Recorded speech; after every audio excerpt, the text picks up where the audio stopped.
और चलिए अब एक बड़ी जानकारी आपको दे दें। भूकंप से तुर्की और सीरिया में तबाही का आलम है। 7200 से ज्यादा लोगों की मौत हो गई है। तुर्की के 10 राज्यों में लगी है इमरजेंसी। ये बड़ी जानकारी, बड़ी खबर हम आपको बता रहे हैं, जहां पर 3 महीने के लिए 10 राज्यों में इमरजेंसी घोषित कर दी गई है। 30,000 से ज्यादा लोग घायल हुए हैं। 6,000 से ज्यादा इमारतें धराशायी हुई हैं और 7200 से ज्यादा लोगों की मौत हुई है, जो जानकारी अब तक मिली है। तुर्की सीरिया में ये तबाही का मंजर देखने को मिल रहा है। कुछ तस्वीरें भी आपको हम दिखा रहे हैं लगातार। मौत का ये खौफनाक मंजर। 6,000 से ज्यादा इमारतें धराशायी हो गई हैं और भूकंप कितना जानलेवा साबित हो रहा है यहाँ लोगों के लिए, वो आप अंदाजा लगा सकते हैं। एक झटके में इमारतें गिर जाती हैं और सैकड़ों हजारों लोगों की एक साथ मौत हो जाती है। 10 राज्यों में फिलहाल इमरजेंसी घोषित कर दी गई है।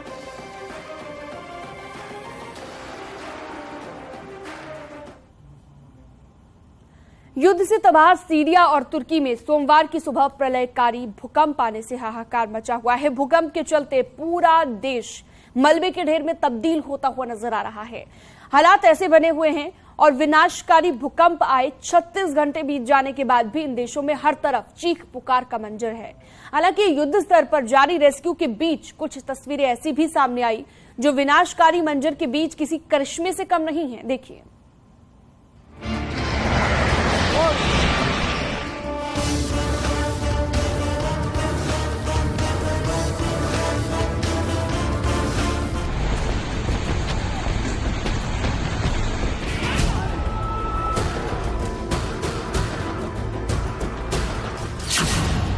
मौत का एक ऐसा जलजला जिसे देख सहम गई दुनिया।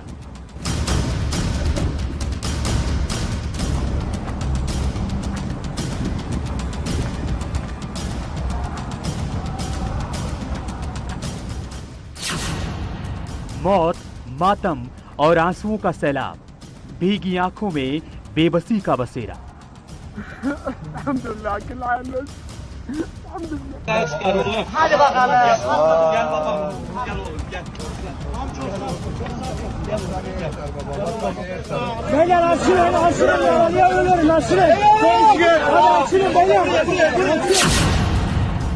मलबे में दबी जिंदगी, जान बचाने की जंग।